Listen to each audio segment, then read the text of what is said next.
ஜெப வேண்டுதலிலே தரித்திருப்போம். ஜெகமது சாட்சியாக என்னை நிறுத்தும். என்னை அபிஷேகமே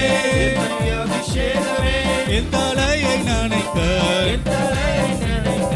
ஆவியில் நிரப்புமே. பாத்திரம் அழிந்தோடும்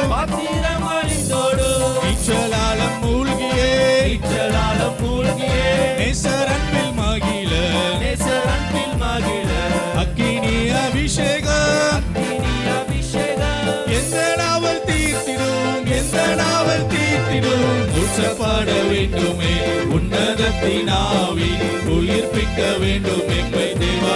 உயிர்ப்பிக்கிற ஆவியானவர் நமக்கு உலாவிக் கொண்டே இருக்கிறார். ஹல்லேலூயா. அன்றைக்கு 120 பேர் கூடி அந்த நெல் வீட்டு அறையில உலாவின அதே ஆவியானவர் நமக்கு உலாவிக் கொண்டிருக்கிறார். இயேசுவே உமக்கு ஸ்தோத்திரம்.